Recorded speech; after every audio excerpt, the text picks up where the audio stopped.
Hi, this is Ross Payton, and I know we haven't been as active on the main public feed of RPPR, but that's going to be changing because I'm going to be releasing the first year of RPPR After Hours, which is a podcast series I've been doing on the RPPR Patreon here. And so I wanted to talk a little bit about that because I realized recently that I started the RPPR Patreon 10 years ago in 2015. And it's been a long, strange trip, and I've enjoyed all of it. And I wanted to share this first year of episodes with you all because, for one thing, back then Patreon didn't even have a RSS feed for the podcast. So they're just available as downloads. So you can't even, if you subscribe to the Patreon, you can't even get these episodes through the integrated podcasting app. So now I also went back and redid the audio because I've learned a little bit about audio editing since then. And so hopefully I've cleaned up the audio quality a little bit. But I just wanted to do this as, a way to share a lot of the good times we've had on the RPPR Patreon with everybody. And, I'm really proud of these episodes, and I enjoy them quite a bit. And of course, I've really enjoyed doing RPPR over all these years. And it's all because of you, the listeners out there, that have been able to do this.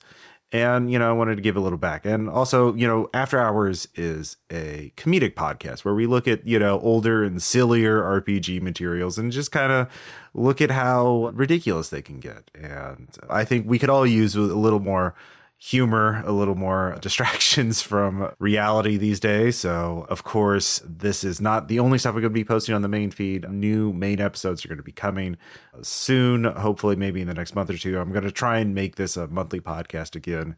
These are going to be shorter solo episodes, but I've been focusing a lot on scenario design lately. So I'm going to be talking about that because I've created a new reward for the RPPR Patreon where I try to create a scenario every couple of months as a PDF and, of course, feature it in RPPR actual play so people can listen to see how the game is played and then get the scenario and run it for themselves. And the most recent example of that is Darkfield, which I wrote for Cthulhu Eternal, which is a D100 percentile system that is broadly compatible with Call of Cthulhu and Delta Green. It has sanity. It has percentile skills. It works pretty similarly. So, and you can listen to that and the scenario is available. So, but of course, we're still doing After Hours. 10 years later, we recently did something on magic items and D&D and coming up with our own, marketable magical items. And we're doing another new series, relatively new series on the Patreon called Mega Dungeon Meandering, where we do a deep dive on a single, dungeon kind of themed book. Right now we're doing a modern horror book called The Parthenogenesis of Hungry Hollow with Chris. And we've already done Stonehell, which is a classic OSR mega dungeon. And you can listen to all those episodes on the Patreon. But you don't have to join the Patreon to listen to this first year of After Hours. And this episode is very fun because we're looking at Ravenloft in this episode. And you'll find out what a Manther is, which is, you'll just have to listen to find out. So again, thank you for listening over all these years. And I hope you enjoy these. And if you want to join a great little community of people on our Discord, and 10 years of content now with scenarios, artwork, and of course, lots of bonus podcast series. Join the RPPR Patreon because, it's how I am able to keep doing this. And I want to keep doing this as long as I can. So, but anyway, enjoy this episode. And thank you all so much for listening to RPPR over all this time. And hopefully we can keep doing it for many, many years to come. So enjoy After Hours, episode 2.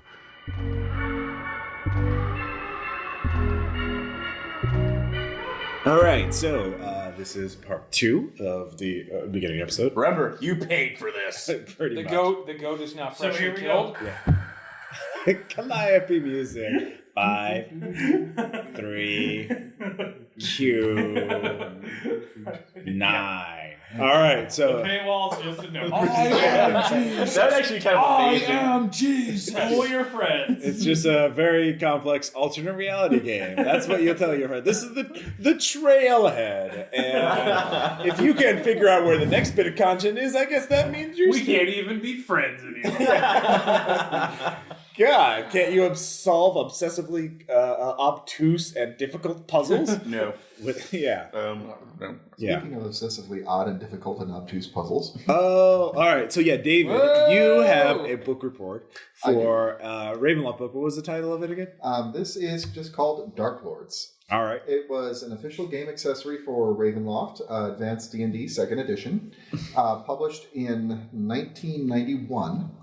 So this is from the days of Thaco, Yes. for those who know it. 2-hit armor class 0. And this supplement, if I remember correctly, is just listing some of the Darklords. Basically in Ravenloft, there's a bunch of dark domains, and each one's led by this cursed figure who's immortal, can only be killed one particular way. And they do have the ways to kill them in the book, but Yeah. you're not supposed to read that as a player. So we started So we're giving you secret information, people. Learn this. when I was first telling everybody about RPPR After Hours, I had this stack of these old things I had gotten at metagames, and I started passing them out and explaining it. So David randomly flipped to a page and read one passage, and Caleb, we all kind of laughed because it's set the tone for Ravenloft is everything. gothic horror. All right, gothic horror, Dracula, Frankenstein. That's what it's trying to emulate. And so this is the first sentence of one of the lords. Well, not the first sentence, but the first sentence Of this background. section of that, yeah. Baron von Karkov started life as a panther. He was polymorphed from his natural shape into a full-grown adult human by Morpheus, powerful red wizard of Thay in the Forgotten Realms. Morpheus' creation was intended to be part of a twisted and elaborate plot of vengeance against Selena, a woman who had spurned Morpheus' I need to slow down. Okay? Pump your brakes. So the first sentence, I feel like, is the start to a fantastic children's book. Am I alone in that? Or wanting to I illustrate can or see wanting that. to read the hell out of the He book? began life as a panther. About the Panther Baron von Started life Karkov. as a panther. Oh man, he started life just as a panther, and then he became a baron, but he was still a panther. He was a baron panther, so he has a little baron cape and a little baron medal and baron. And a monocle. He has to have a monocle. Oh my god, a monocle! Yeah. Yeah, Yes. not to make my strategy for every hours too apparent, but I'm just jump cutting to the freelancer typing that me like I love my job. How many words are in that sentence? Because he got paid something for every one. Well, and it does have the appearance of it here. Yeah. And you're not too terribly far off. Physically, Baron Karkov is a black-skinned man standing just over 6 feet tall. He is broad-shouldered and quite muscular. His eyes are an unusual shade of yellow. When he gets angry, they change from round pupils to the slitted ones of a cat. His hair is black and straight and usually kept immaculately groomed. Ooh. How? Apparently, He's a baron. He has servants. Welcome. His servants lick his hair for Look at him. this picture, though. He has a severe widow's peak right now. That's the only way he's grooming Hey, his hair. nothing Hey, says hey, gothic hey, like hey. Widow's Peak, all we right? haven't even gotten into how he became a vampire. Oh, Because he Panther is. vampire. Oh, for God's sake. Yes. Wait, he's a vampire? Yes. He kind of looks like Mandingo from Death Valley Free Prison too, which is really sad. Because there's a bit of story in here. Okay. Because, Continue. Morpheus named his creation Ulrich von Karkov and gave him the title of Baron. He arranged for years of schooling and training of his false man in far-off Cornhill. There, Ulrich displayed a tendency towards violence and treachery. I don't know why. I mean, it's like he's a cat or something. Upon his return to Thay, Ulrich was constantly placed near Selena. Finally, they became lovers, as Morpheus had hoped. He waited until the two were in a lover's embrace, and then dispelled the magic holding Ulrich in her human form. Selena's body was found torn to shreds with her clothes neatly stacked beside her. And then there's more vengeance. Oh yeah, here it is. There, an impoverished bard told Ulrich tales of the Kargat vampires. Lured by thoughts of immortality and dark power, Ulrich traveled to the city of Karg and sought out a vampire, so he willingly got himself transformed. Okay, first off, all right, before we get in here, I want a story about that boarding school. It was like, here's a guy, can you teach him things? What? Everything. Why? He's a panther? Do you get an IEP if you're a panther? I don't know. I think you get an IEP if you're a panther. It But you seems need like an individualized education plan. And Yeah, once exactly. formerly a panther. Pants. How do they work? Panther Pell Grants. yeah. Panther But it does seem like a rather overly circuitous plan for revenge. I mean, it's No, I don't like this woman who spurned me. I'm going to turn a panther into a man. No, that's worthy of the. Woo her. That's not a With the revenge panther plan. man. That's a fetish. That's like cuckolding, like No, more that- extreme than any. It's like that- some that's- old boy level That's worthy of the robot devil This is himself, true. but way more inexplicable. exactly, exactly than the horrible sister Is brother-in-law. that second page? There's more. By the way, Yeah. David, I really like your and vengeance. I just- vengeance. but I the like thing that is, he I don't just know- well, decided David- to become a vampire. Well, He's and like, David, I don't fuck know- getting old. I don't know how you go past the years of turning a panther into a man, to having him go through some sort of Years formal of schooling. education. Years. It's like introducing him to this woman only view him, and then basically mid-coitus Nope. and panther. I'm only to see how All right, you need to read more, David, because it's like whippets. They get really high for like 15 seconds. And then I come down real hard, so keep going. Okay, so I'm going to start a current sketch. Baron Ulrich von Karkov was once a panther, then a man, and now a vampire. He retains personality traits of all three. He has the quick temper and taunting cruelty of a cat, driven by the intelligence and creativity of a man. All of this set against the background of his vampiric bloodlust. He has been trained by the best schools of Cormier. With his temper For under what? control, he can read the Pants, epitome of a how do they mannered work? diplomat. Yeah. He hates wizards. I don't know why. And other vampires above all. The Other wizard things. was the best thing that ever happened to him. You got to the wizard didn't only make him a human; he paid for his boarding school. That's a father figure. I mean, That is. Dad had issues. I had to go like, Well- hey, vampire, did you make me one too? Like, all right. Well, but also he was forced to kill his There's lover. more. The Baron lives in his castle, surrounded only by a few servants, most of whom are his Nosferatu vampire slaves. Now, I'm going to stop there and turn ahead to Castle Pantera, which has a nice little map. There's a map. There is a map. Oh yeah, I saw that painted on the side of a van once. And the description of it, from below, its profile resembles that of a crouching panther. How? Well, if you look, see, this is kind of the head, or the head right here, and these are the front paws, and this is the tail. Oh, Okay, yeah, no, okay. that's bullshit right there. It's not full Sphinx or Full Sphinx or get the fuck out. exactly. Well, it's kind of hard to show. The us Egyptians got it off. Yeah, You they should be have able a to pull it bunch off too, gothic horror.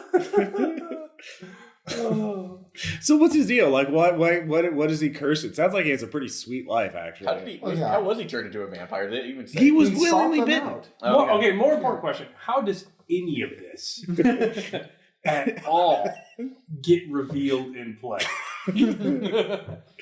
That's a Well, it's like, holy shit. it's like, yeah. it's like, hello, it's like, hello, Like, Mr. how, Harper. like, under what circumstances do you present this information to players?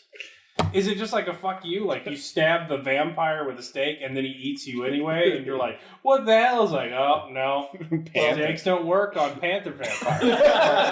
Here's the thing. Is this how you break up with your gaming group? You like throw a Panther Man vampire at him and watch There him are a couple of die? ways that you can figure it out. They do have the ways to hide it, because he is strangely vulnerable to a certain kind of magic. The Catnip. Kata Felkovic, actually. It's the one thing in the world he truly fears. He has since acquired a magical sword to defend himself against that. What is it? It's a statuette called the Cat of Felkovic. Okay. Oh yeah. Now, Oh my god! I actually read and- there's a scenario in Dragon Magazine that actually has this whole thing in there, and it's like a specific magic item that turns into a living cat and or a panther or something. and will attack him. Yeah. But I let's see. yeah. He is somewhat deformed because his hands are furry and he has retractable claws.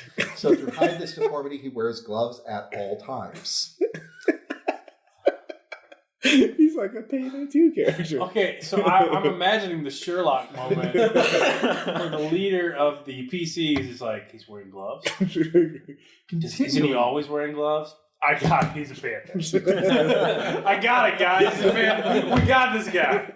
We just need this one. We need a sword that turns into an anti-panther.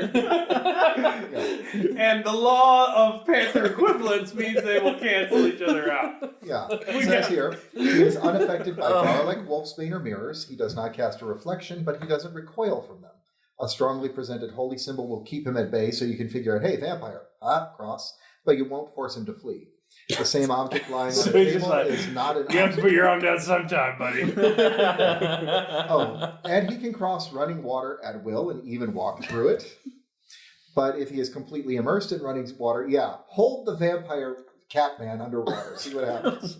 So, like, I know these are things, but how does this in any way reveal he's a panther polyformed into a man sent to boarding school that chose to become a vampire? Well, the boarding school it becomes evident because he's supposed to be played as erudite and civilized until he turns into a panther and tries to maul you. So why would I not come to the conclusion that he's a dude who can turn into a panther and panthers are fucking scary and so he attacks? Apparently educated. Or why would I not come to the conclusion that vampires can shapeshift and he chose to shapeshift into a panther? How would it convey to me that he is a panther, that's a man, that's a vampire? I spin Van Helsing, I spin 3 points. That if it was a gumshoe game, you'd have just the Van Helsing skill. Well, and Why is pretty that not much nice the black other agents? thing to keep in mind is that because of the clan of vampire that he is, he's supposed to turn into a wolf. But when you see that he doesn't turn into a wolf and turns into a panther instead, something is a little bit fishy about this. But he is one of the Dreadlords, and they do give 16 different Dreadlords. So he's the master of his own little realm. Yeah. Okay, so having you read... So what is this torture? Like, the whole thing is each Dreadlord, I remember this, is that each Darklord is basically tortured. Like, they're basically being dicked over by Ravenloft in some way. They're prisoners in their own realms. And so something horrible is happening to him. So is he tortured by images of a dead lover? Or is he just like, hey, here's the statue. It's going to get you. Oh, now it's gone. Whoa! Or something like that. Well, apparently it's the worst body dysmorphic order ever conceived. And fits in Or he's like the I'm average... a man trapped in a panther's body. I'm a vampire trapped in a man's body. I'm a panther trapped in a man's body. Next I shall be a unicorn. Like, Oh God, and Sparkle's see, origin story. The thing is, he hates being a vampire. But why did he get out? I'm just reading the text, Tom. Buyers Don't ask for me. bread? I'm just asking questions. you're now a surrogacy for our anger at the book. Yeah. He wandered alone in the fog for weeks, killing hapless wanderers and fleeing from the phantoms of his imagination. Finally, the mists gathered him up and just kind of went, here's a domain for you. Because that Have some happened. vampirism. There you So go. wait, mists? I just like... No, that's how you get to Ravenloft. People Yeah. are just taken by mists from their own realm. Wait, So the mist like saw this thing. Yeah, And it's just like... Oh, dude, I want that. So I is, gotta just, give me some of that. so is Ravenloft just Pretty Silent Hill, but Yeah. for horrible? It really I is. just imagine the mist like talking like Hunter S. Thompson, like about his lawyer. It's like Oh shit! Too weird to live, too rare to die. exactly. We gotta keep this one around. To be fair, I think the PCs could figure this out by just, well, like everything else in D&D, they cast spells. Like, the cleric's like, hey, God, tell me what the fuck is the deal with this guy. And he's like, oh, you're gonna love this. Yeah. First, you sit must down. make some popcorn. Here's some divine Then popcorn. you must get a good buzz on. This And is what I I shall shall tell thee, And there are it's some... pretty good. Bring thine friends. Yeah, no. Bring your best iron weed. But I do have to say, too, reading through the other Darklords, that one was just the one that just jumped right out at me because holy shit. Yeah. You can kind of see where some of the roots are. There's the House of Lament, which is an evil haunted house that wants to devour the adventurers. Like house? House. Oh, house. House. We're referring to the 1970s Japanese psychedelic horror film. Asshole ant ghost ant. Go watch it and feel weird. Or Yeah. possibly Rose Red. Yeah. Yeah, or Rose Red, the Stephen King. Yeah. Let's see, there's also the Headless Horseman. That has some sort of narrative sense. Or causality in it. Yeah. Nonsense. Why would you need We're not that? really fans of that here. There's also an evil magic sword that despises the living.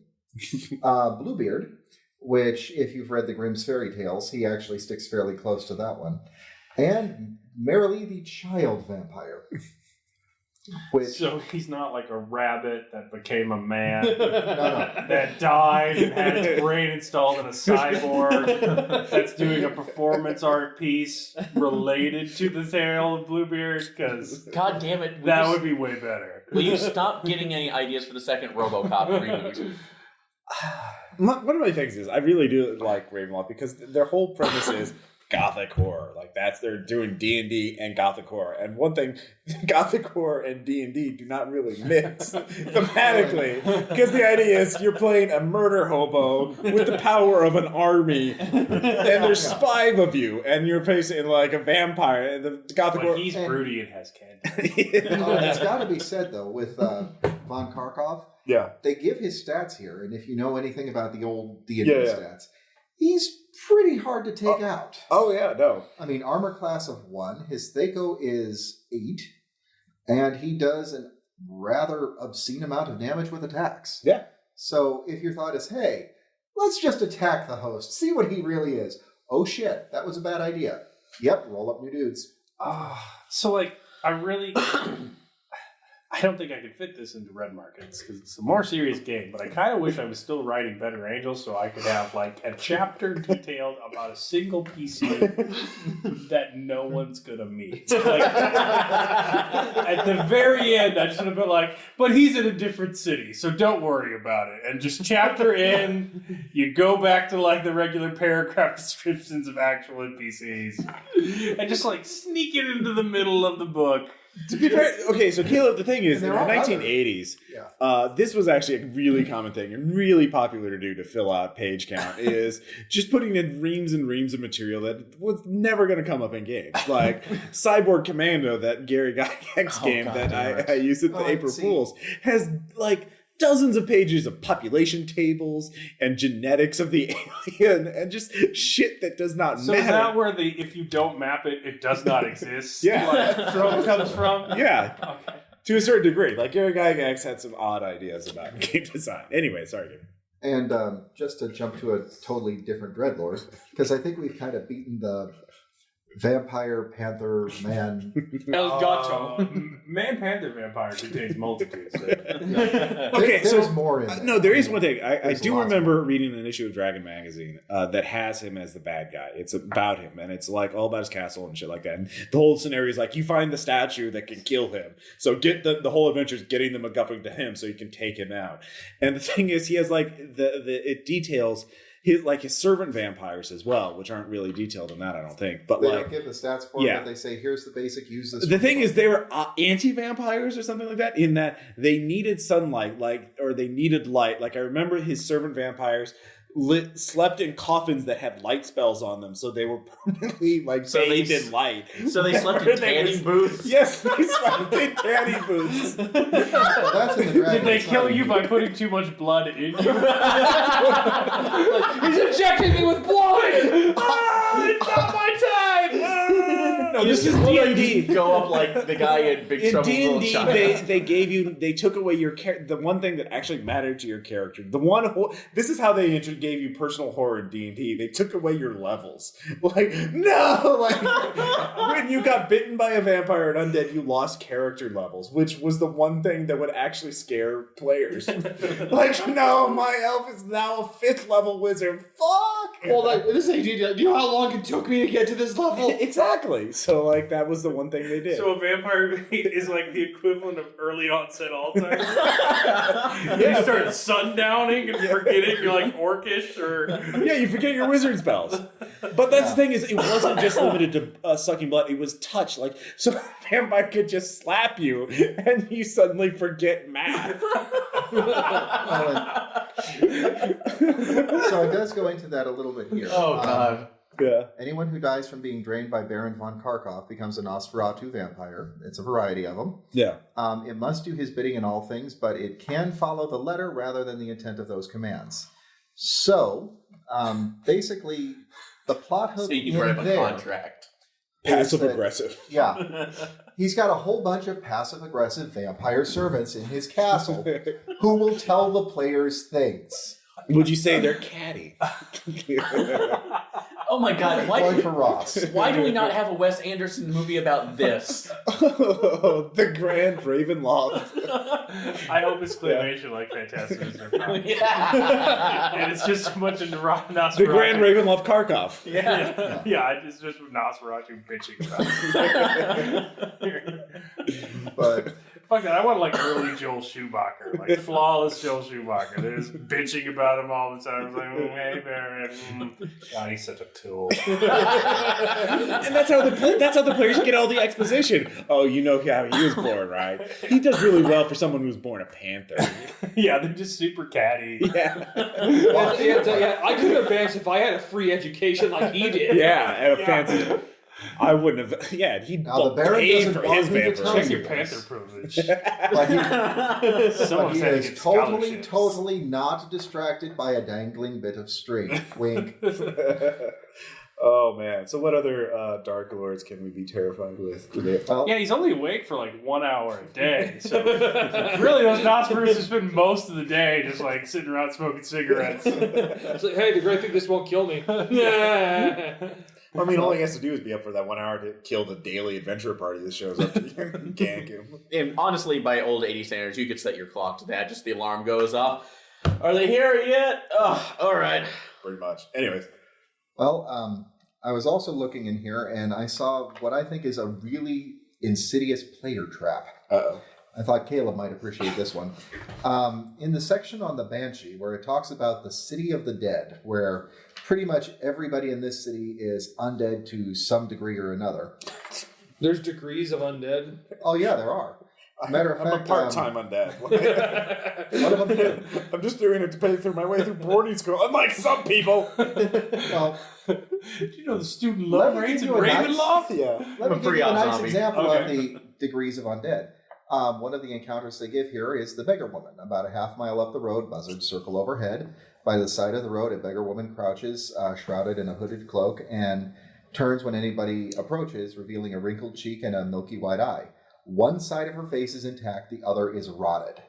So she's undead, but she only looks halfway undead until Probably she... got out of prison early and escaped from Nevada. Yeah. Or is she looking for... 97% of undead did not finish their prison terms.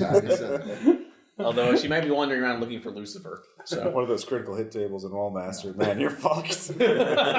D10,000 table. Yeah. But yeah, for the City of the Dead, just leading into it, there is a pathway that has just dead soldiers guarding the city. Let's see. Each dead soldier guarding the river holds a rusty sword. Some are magical. At least one boasts a +2 bonus.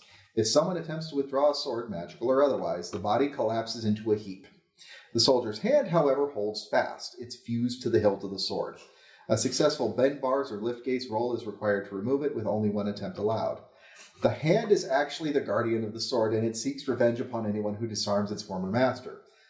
On a night that follows, when the new owner of the sword is sleeping or vulnerable, the hand scuttles off the hilt, heading for the throat of the violator. It can leap 15 feet to reach its goal. Although it can inflict damage by simply punching or gouging, its real goal is to strangle the victim, the figures digging deeper and deeper into the throat with each Let's send that passing hand to the fucking Olympics. Ravenloft gold in track and field. Yeah. Oh, And a little until it is training, yeah. destroyed, the That's how hand they get attempts the to complete scholarship to its boarding mission. school. I used to be a fan. Now I'm only a hand. But I win the medal. by the way, we have a thing backstory. It comes from the Sam I think Raimi the best death trap of all is the Count himself. Like Yeah. when you're presenting characters with a vampire that's actually a man, wizard, panther, that's playing the long game. Like, they've been playing. That's a plan decades in the making. I like those kind of that kind of death trap though in D&D, because that was really common also in a lot of 80s scenarios in D&D, was things that like, here's treasure, if you try and get it, you're almost certainly fucked unless you're a paranoid asshole who will do just Just try That hand is intact. Destroy it. Yeah, now. kill the can, burn everything. Did I say I naturally, as a master thief, I would be crawling on my hands and knees, searching every square inch for traps. There's also the other thing. Using a tulpa, mine. I'm not actually in the room. Yeah, I mean, there's all sorts of stuff from like 80s RPGs that I read now, and I just like think of the psychotic behavior. Like, there's a dragon that has jewels in its stomach, so everything you kill, you got. Like a fucking Hannibal Lecter serial killer. Like, there's some profiling town guard, like Will Graham, who's like, I don't want to do it. I don't want to look at this kobold. And like Lawrence Fishburne's guard, you gotta do it. You'll save lives.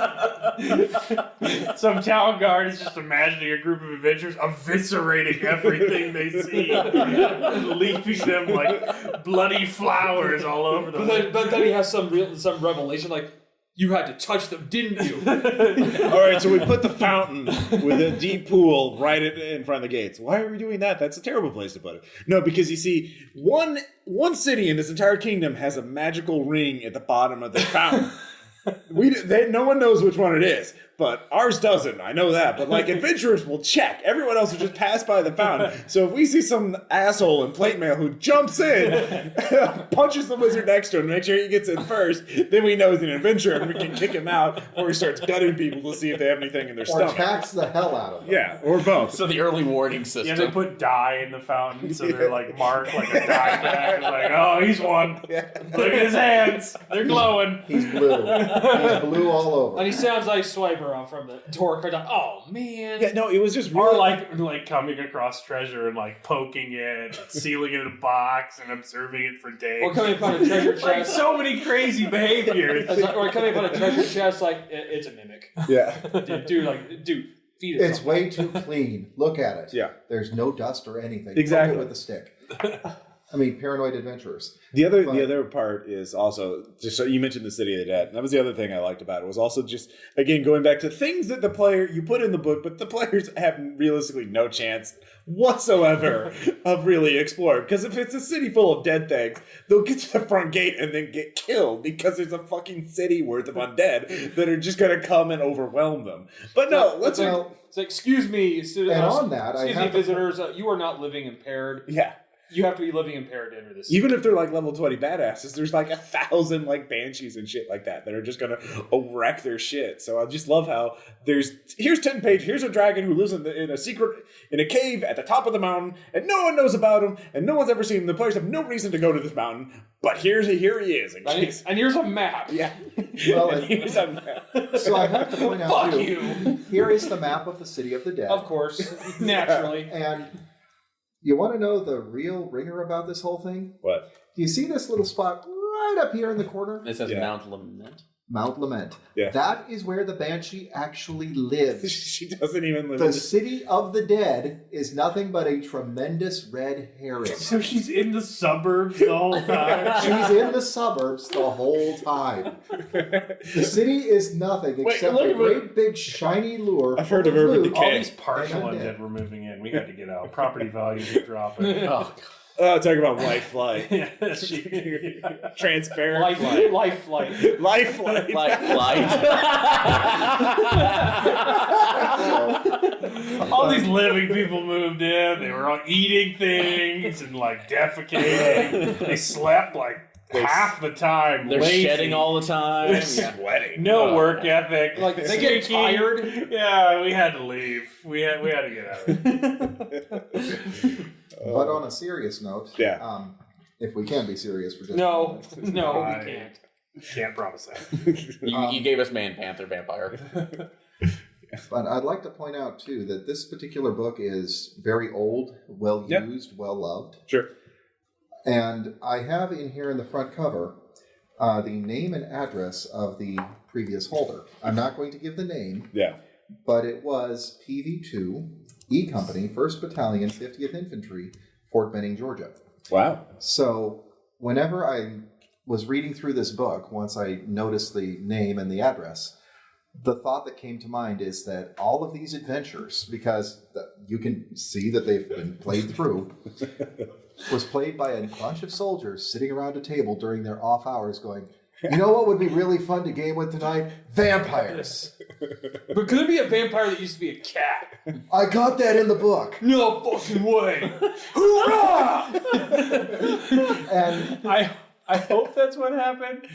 I feel like more likely is like, okay, boys, we got a contest for a new battalion mascot. And one guy goes, let's be the Man Panthers. Manthers. Or Panmans. Whatever. Also, we're vampires. Phil, you're getting the shit beaten out of you tonight. Hey, wait! I love that man. All right, you're on latrine duty, Wait, Private I love Jones. this. I love this. I do check. I love that Manimal show. Guy turned into a panther in that one. Oh, This is a panther that turned into Manther a is man. obviously the better one. Manther is. That is a winning one. but as well used as the book was, If you want to thank us, I just make think up a that man. Everything I've heard is like. Yeah, I'm glad people got. I'm getting enjoyment out of it. I haven't even read I it could yet. see an entire table full of just players really, really enjoying the hell out of this. And then, all right, let's get back to what we were doing the day before. You know, a good social game would be like all the characters, players make as characters, the lords, vampire lords of this city. Well, these were what the 80s games were designed for. Like the bored soldiers in the barracks who was like, no, fuck, we're going to kill everything. We're going to kill and steal everything. And I can totally see 50 or 60 different playthroughs of it. Okay, what did we try last time? Well, we tried holy weapons and wooden stakes, but that didn't do it. Let's try silver So there's stakes this process of eliminating until Try they to finally kill land this on. guy. Wait a minute. I gotta get it. If we figured out how let's skip to the end and figure out how do we kill him. So he's unaffected. Well, there's by a our statue, weapons. Yeah. There's the statue, but another way to kill him is to drive a stake made of bone through his heart, which will pin and paralyze him until the stake is removed. Once pinned, his head must be cut off, his mouth stuffed with holy wafers, and then he is utterly destroyed. So you have to try the holy wafers and the decapitation and the bone stake. The bones. That was one thing also in Ravenloft. It's because they're doing Gothic horror, so it's always variations on a theme. But so they only have so many, a very kind of limited palette, but they still want to sell you a book with like 100 new fucking monsters in it. So it's like there's 20 goddamn species of vampire in it. And there's like no bone stake, no metal, no this. Like there's like. They His come up heart with all only kinds. takes so much before he's going to get up and rip your throat out. They just come up So with how all many kinds of wacky playthroughs did it take them weaknesses to and figure out vulnerabilities. bone stake, holy wafers, and decapitation? So like game 7. And you actually have to do it in that order. He was a man who was originally a panther who became a vampire. We were so close. Actually, I'm still intrigued by role playing in the city of the dead. Like, play like actual city councilman, and you're like, it's like the Zombie alderman. Yeah, it's like the reliquary of tombs on the south side. It's actually getting some sunlight, and it's starting to get a little cheery. So I think we really need to do something about that. So is this really old undead dominate city council meetings with a name request? So is this Graves and Wreck? Is that what you're Yeah, Graves and That is a hill folk campaign. Right? Well, That is. middle management of the dead. Ron Swanson, government has no business in the afterlife. No, I would actually see the leader of this one being the lost Crafting the skeleton bone of stakes. Cadabra. What I will say is, for what you've read to me, you know what isn't racist, sexist, or dated? Yeah. Man Panther vampires. That's about as progressive as you can get in politics. Well, I don't know. And it's the background not on him, existed in history, so... the background on him is pretty rapey. Oh, okay. Well, Yeah. it's not, He it only was got- the 80s. That's the best we He know only became for a lord because he was a panther. Well, That's he the only reason. said that he It's was Gothic basically war. created to be a revenge death on this woman who spurned him. Well, sorry, spurned the man. Spurned the wizard. The Spurned the wizard. The Yeah. Manther is Orpheus. just a innocent pawn. I love Well, it. he I was like an innocent pawn I love how the until he wizard. saw I like that how the the wizard. vampires determined I like to from... see like the into a wizard monster. talking Yeah. about his revenge plan. Like, it's like, what do you think? It's like she'll never see that coming. Like, This is the longest I was like, oh shit, man, yeah. Well, and I could Wow. totally see the My Fair Lady of the training. It's, no, you were supposed to sip from the teacup not urinate all over it. Oh shit! This is like Animala from the Lost Skeleton of Cadavra. Rower. What the thing is, the weakness in his plan is he was betting that It's his just the one. the biggest Just the weakness, one? the weakness that makes all the other weaknesses look like strengths, is that this wizard was betting all this boarding school money, not to mention the polymorph costs, that his man panther could seduce this woman. What did he read her OK Cupid profile? Like, how did he know how to do that. this? Black flag on the last Like, you round. know what? She's like, you know what? Panthers are sexy. So maybe he didn't even go to boarding school. Maybe he went to pick up art school Oh. with the mystery lich. Well, then I can totally see where Ross is coming from. How bad would it suck for poor Ulrich here if he got black flagged on the last lap? Well, I like you, but I don't like you. Yeah. I mean, you're nice and all, But your that's hands not are my just type. Yeah. What's you're- with the gloves? I yeah. don't like gloves. Yeah, let's Well, hold the hands. gloves happened later. The deformity happened after he became a vampire. Can we go back to Mystery Lich? Is that a website? Because that totally explains wizard hats. They're just peacocking. No, have you not? Oh my god! That's how wizards show up in the bar. No, Tommy, have you not heard about the scumbag? Mystery, he's a pickup artist. He wears a little soul patch. He has ridiculous hats. He's a terrible human being. No, he essentially went in Japan and said, "Hey, you can rape people. Yeah. You can rape women, and it's going to be okay." And Japan banned him; they would not let him back Not in the just country. Japan. And What's the when other one? Japan bans you for rape, That's something. you are on some next level crazy monstrous shit. In the land of used panty vending machines. How Yeah. many years was he taught? Like, how long does it take for a panther to become to pass for human? I mean, this is like Many Like years. Many It says years. You know, many every years. time he passes a grade, I can just see the wizard in the back saying, "Oh, one part of my So, part of my this woman planet." aged in the meantime. She didn't find anyone else. But I guess she remained attractive. I guess she remained a cougar. No. God damn it, Well Ross. played. Yeah. For the listeners, Caleb just threw a coaster at Ross. And so did Aaron. Good times. I'm gonna need that back. You'll probably say something. Probably. I wasted mine.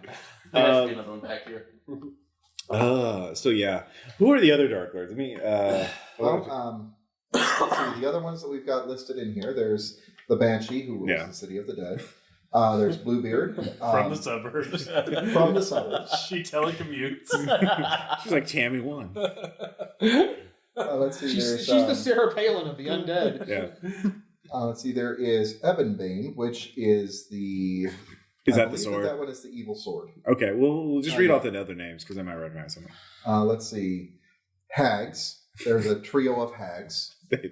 All right. The Headless Horseman, the House of Lament. Von Kharkov, which was the one we were just looking at. Yeah. Marilee, the Child Vampire. Let's see. There's the Phantom Lover. Wow. That's gonna be. Oh, creepy. you know what? We have to do. Yeah. Do we? We don't need a rapey vibe Yeah, do we need anymore. a trigger warning with shit? Yeah. That's really creepy. Was Aslan and Lich in there? Because I remember him. He was one of the big ones. Aside from there is Well, we Von don't Strahd. Von Strahd was the vampire who was the original one of Ravenloft. Von Strahd. See, And there's then, De Polarno, who is the man with the cursed painting. There's Tyet, yeah. who is a Egyptian-themed one. Zoldyck the werewolf. And Monette. The who is, painter. no. That would be Monet. Monette is... Hang on, let me get to the... Fisherman. The Gordman's fisherman. No, he's painter. He's just a hyper. yes. He was a long-lived mariner. He is said to have visited... Really? all I ports just on guessed the that compass. face was like, he has nets. He has nets. Anyway. Oh, he's a werebat, and as such has two distinct forms. A fishing bat. He's a werebat fisherman? A werebat fisherman. Just a werebat fisherman. Some of his shipmates have remarked that he is more skeleton than flesh. Said his face. He's a skeleton werebat With fisherman. a snaking scar cutting diagonally across his features. So he looks rather dashing. Does he? Really? I really...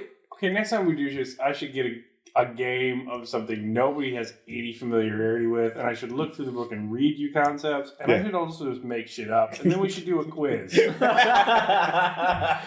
It's like Balderdash with RPG concepts. Wow. He's like, a werebat fisherman. Bullshit. No, that was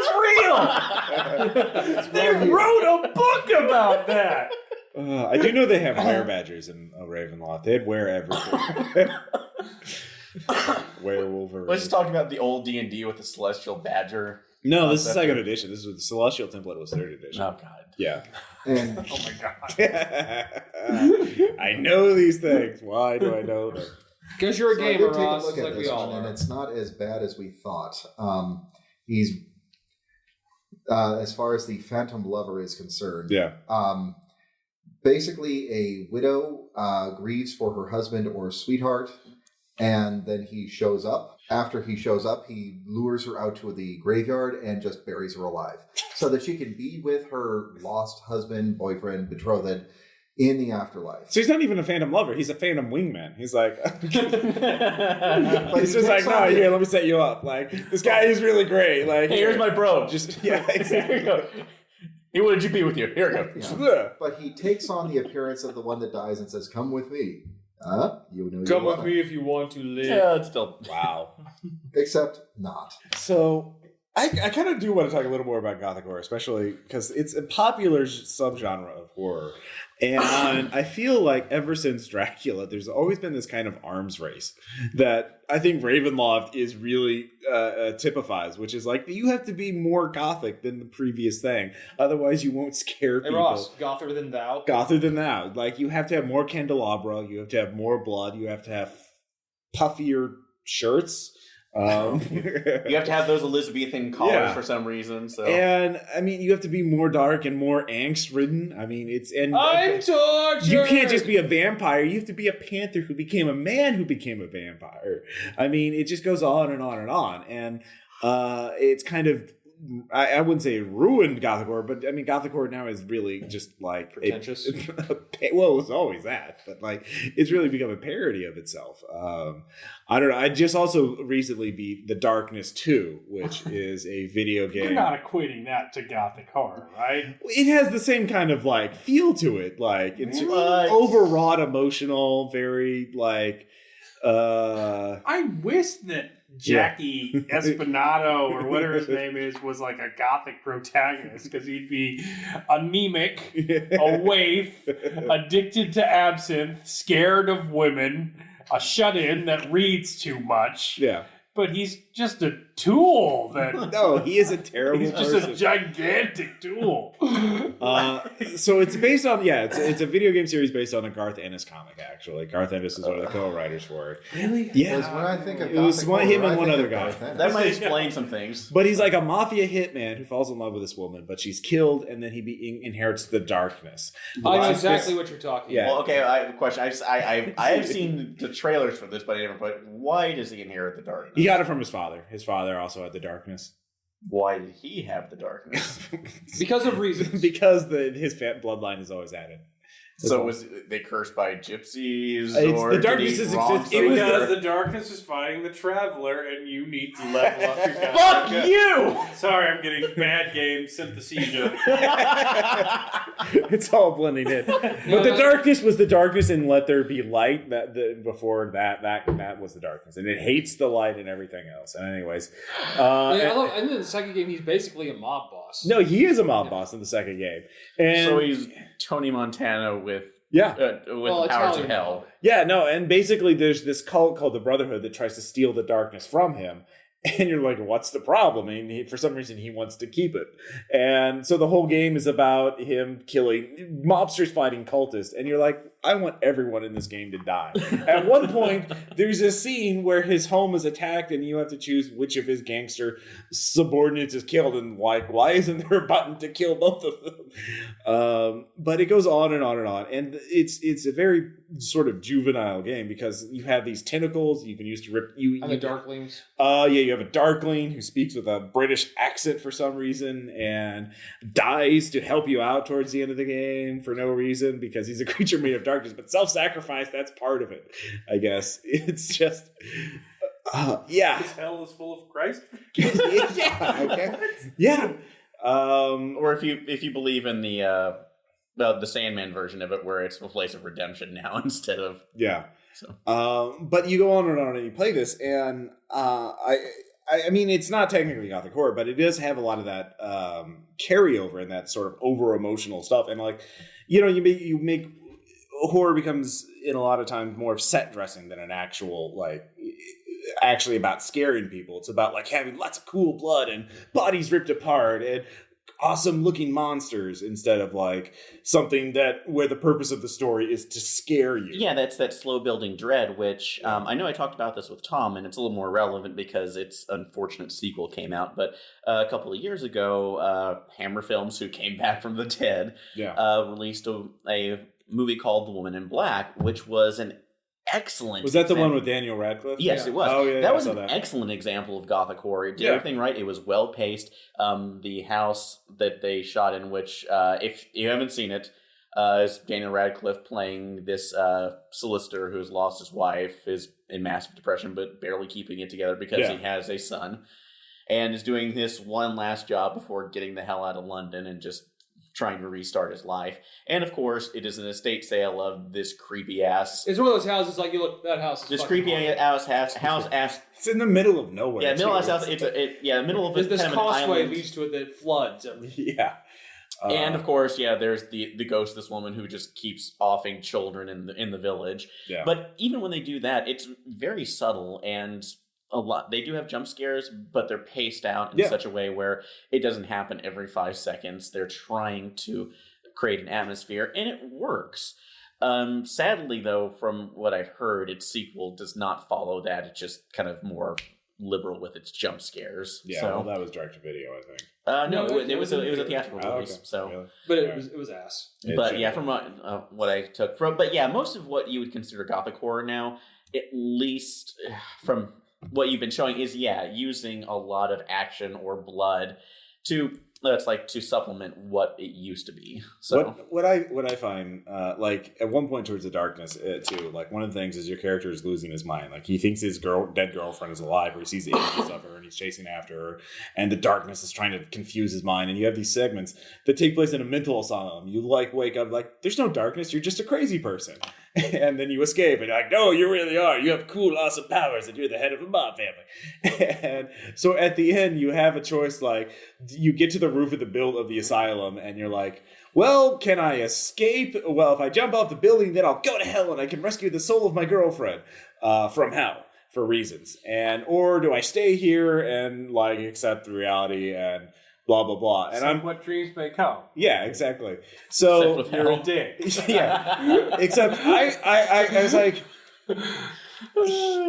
I know the correct answer is to jump off the building to progress the game, but like I was like, I kind of hope he just dies. So I chose to jump off the building, hoping they would kill the character and end the game. The thing is, I also watched a thing on YouTube, and I skimmed the comment or video about it showing the alternate ending where you stay in the asylum and you dance with the nurse who looks like your girlfriend, and like that's it. It's just terrible. And there are people like, oh man, the first one was so good, and I cried at the ending, and I cried at the ending for this one too. And like people were like, they sympathized with this person who murders people in the worst way. I mean, he does with tentacles eating their hearts. Yeah, he has tentacles eat the hearts of his foes, and he gains strength from it. And wow, I don't know. And they whisper to you. Yeah, they whisper to you. Why are you behind this guy? At all. And the little darklings will piss on the corpses of your enemies. I mean, it's just as a little bit of humor. I mean, it's just I love that was humor in air quotes. Yeah, so. I guess it's. But get off my lawn. That's what I'm saying. I remember the NES Castlevania. Yeah. Well, that was a whole different thing, and that was refined. Well, art. here's the thing: can you modernize the Gothic? Can you take the aesthetic of the Gothic and put it in a modern time frame and have it say modern things, or is it just does it have to remain a pastiche of its time? Which the history's a foreign country, but it's really like an alien planet to us because they wash clothes with gasoline, for God's sake. And when you're increasingly divorced from the decadence that they're commenting on with Gothic horror, like what are those guys in those castles doing all day? You know, like of course it's going to be like an arms race of who has the frilliest shirt, because like I don't know what it's like to be a peon or a serf or an aristocrat, or an aristocrat, or like to be worried about the burgeoning middle class that hasn't existed before, or like it's like, answer me that, Lord Grantham. I don't know how to feel about the fact that like I saw a lady's ankle the other day and it gave me weird feelings, and so maybe that's hell trying to like I'm divorced from that mindset, but can you like take those tropes and like try and get at the same social anxiety that image represent, or is it just like bigger candelabras, more candelabras? Well, in the terms crazier man. Well, especially in the terms of, I would say, gaming, especially during I would say the 90s, because what represented that to me was the whole Vampire the Masquerade stuff This one just jumps right genre, which was pretty much, let's see how dark and depressing we could get in order to I actually own off. Vampire the Dark Ages. Yeah. Which is, I think, even better than the original Yeah. setting. So. But yeah, David. Well, just to take the idea of just the classic house. Yeah. I mean, we've all heard the stories of that old Victorian mansion, the house that sits on the corner, that everybody believes is haunted because it makes spooky noises. You can take that idea and modernize it a little bit. Take a brand new housing subdivision, but there's this one house that was built in the 80s that nobody lives in. The lawn is just really, really long and overgrown, and the real estate agents have the sign on it. It's been listed for years. Nobody even knows who's selling it anymore. They think it belongs to the bank. Paneling Formica everywhere. And then people move in. And once they start the remodel, that's when the house strikes. It's one of those, it's like, well, wait, if we take all of this paneling off and the house is, you're taking my paneling? No! And that's when it strikes. That's why I like Salem's Lot. The evil vampire bought just a house. Yeah. It wasn't a castle. He bought like this house in a neighborhood. Well, I mean, that's in a that's novel, smart it's play. Like, so maybe if you want to do the full decadence of like Gothic, it's not a regular house; it's a Coke mansion. It's, well, actually, in the bank repossessed this house.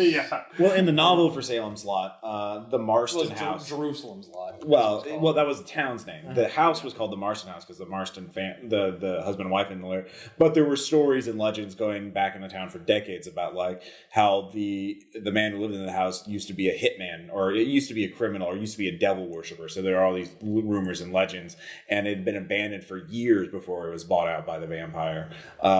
And so it served the same purpose because it was also on a hill overlooking the rest of the town. So everyone saw it and was like creeped out by it because it had been abandoned for decades. And also kids would like go up and see, I bet you can't even touch the house, so they would like see who was brave by doing that kind of thing.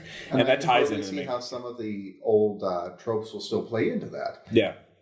Secret passages instead of for prohibition or concealing a tryst with the servants. The secret passages are now to hide things that you don't want the feds to find.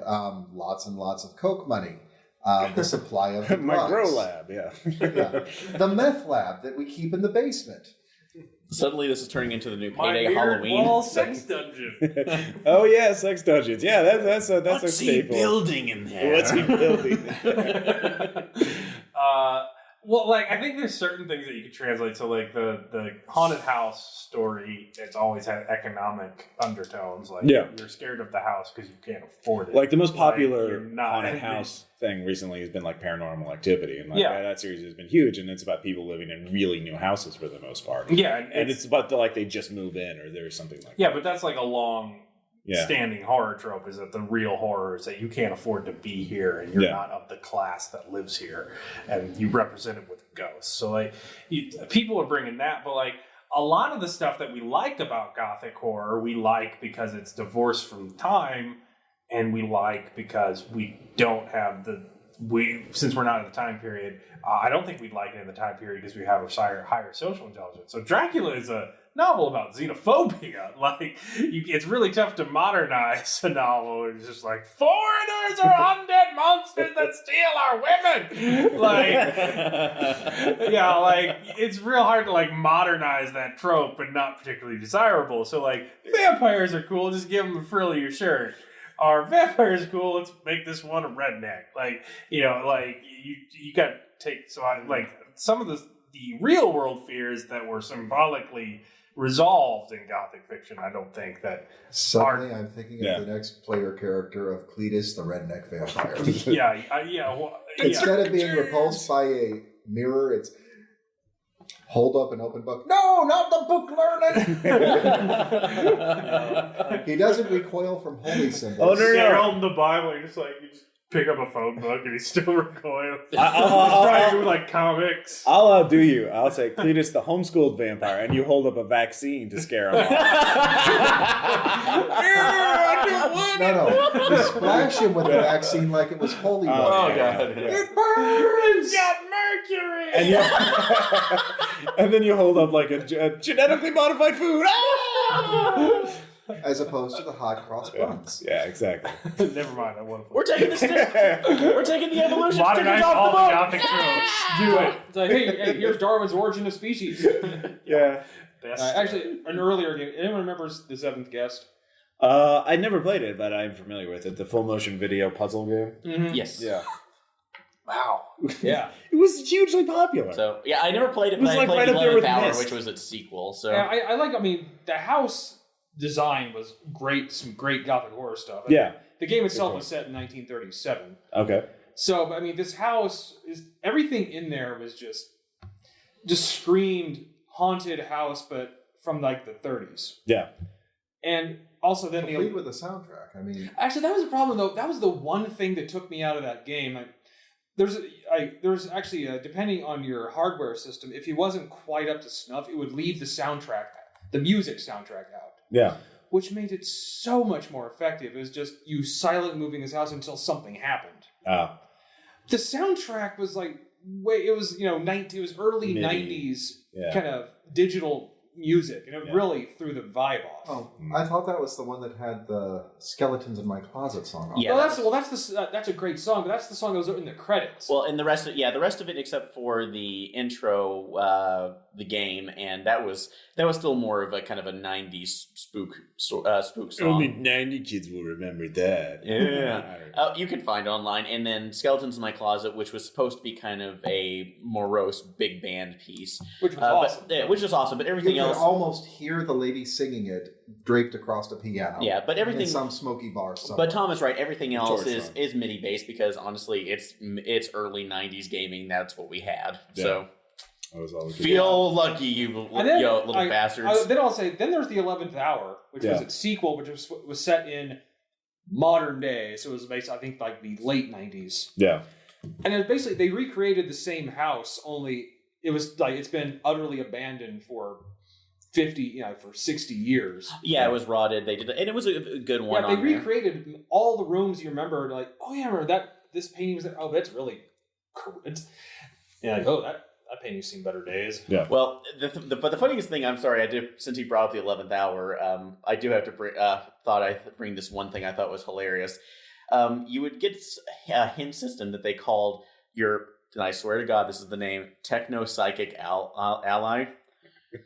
But when you got That was video, the name of my ska band. yes, exactly. But when you got video of her, Beat me to it. but when you got video of Son of her, a bitch. because they did the full motion video inside, she was a redhead at a computer in a wheelchair. Oh my God.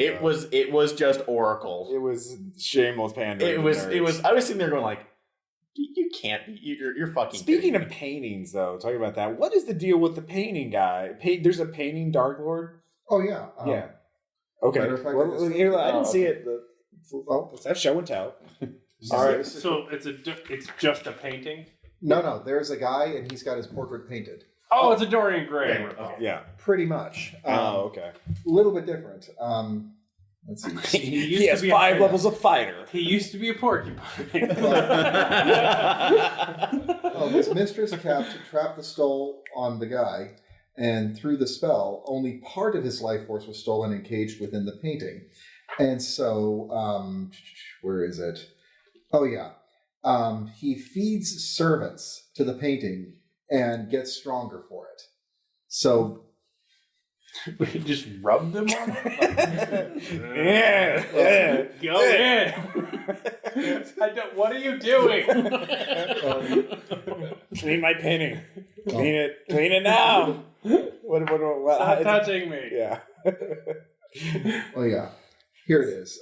If my heart were not so dead, I would seduce this girl. I wish I had my soul back once more. But as she's leaving the room, she glanced at the portrait.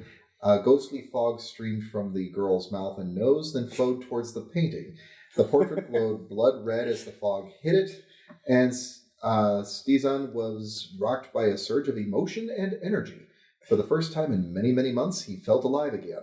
So he figured out that all he has to do is bring somebody close to the painting and feed their soul into the painting. Are you sure that wasn't the script for a Morrissey music video? If my heart weren't so dead, I would seduce this girl is what I told myself to feel better in high school. Yeah, but see, you didn't the have mantra the of the magic mystery painting. lit school. Oh, shit. Up to 50 people can be drained by the painting at one time, and Stizan gains 1 hour of renewed vigor for each person so attacked. So basically... You need to do this Twilight style. Get a tour group going in there. So what's he doing? Here's Like, this wonderful painting. hey, everyone come here and watch this painting. No, seriously, do it. Just take a look at I this. know nobody returned from the last party, but yeah, don't worry about that. Wait, do Take they a look die at or that. do they just lose a level or something? No, they die. Their souls get sucked They right out. die. Wow. See, this Yeah. is again. That was that one issue that I had with whichever So he gets Twilight movie it renewed was. vigor for 1 hour per person? Per person. So what's he do with like 50 hours of vigor? Yeah, everyone's dead. There's no one who can party with. Sweet gaming marathon! Like, Let's play Destiny. Gotta get my raids in. You want to know how harsh this is? No saving throw is allowed against the potent attack. What does it say what the attack looks like? Does it say It's that? just the fog. Yeah, a ghostly Oh, fog just the streams fog. from the character's mouth and nose, flows towards the painting. The painting glows blood red as the fog hits it, and then he gets energy. speaking of the army group playing through this 80 times, why do we keep dying when we get to that room? Tell me! You wouldn't know, you're dead. Roll your characters, Damn asshole. it! I have a stack of pre-rolled ninjas. I'm fine. You're sending random hirelings in there. Well, It's getting a little. It's like, Try and paint what happens to you before you fall down. dude, it's getting a little. We can't look or we'll go down too. It's getting a little corpsey in there. an amulet of life protection will save a person from losing his life force. So if you have I would this hope very so, or you need specific, your money back. this very specific magic item, an amulet of life protection, or a psionicist can use the mind bar power against the assault with a -3 penalty to the power score. Scientists in second class were fucking insane. It was a totally different rule system than Magic. They were either underpowered or they're way overpowered. Like they rolled percentiles for it. I mean, and their abilities range from absolutely useless to godlike. Like I mean, You could turn yourself into a shadow form and crawl along the wall, or you could change your skin from being dark brown to light brown to kind of palish. Depending on how you're like roll double on the jointed, random or checks. So one was like, be a creature of the night, and the other power was infiltrate a racist neighborhood. So it's basically being like, it's like, you know, be like the Night Warrior or Trick Whitey Man. Yeah, I could either be the ephemeral or offend everyone by doing blackface. You're also forgetting abilities. they had like 5 abilities that were like kill you with mind bullets. So like. It ran the gamut. But Yeah. Oh my god. And one of them was literally like, I teleport pieces of your body out of your body while I watch you die. Here's just mean.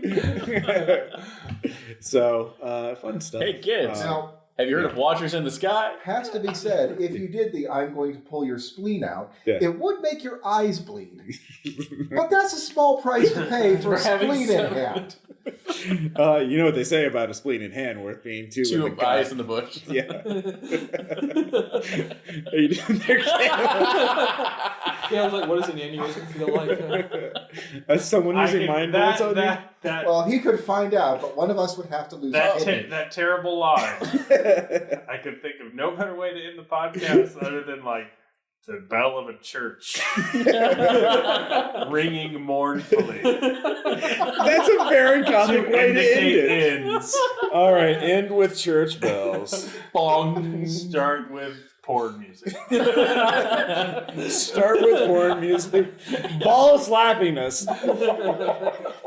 For whom the bell tolls. I said soft core in this too. All right, soft I core. really want fuzzy Cinemax quality on it. I will see what I can do. I will send you some samples. All right. Well, By the that way, ends with church bells, starts with porn music. It's an album. That's a single. I'm sure. I'd buy that for $1. I'm sure as we're saying this, somewhere, someone who is listening to this is going, those guys need Jesus.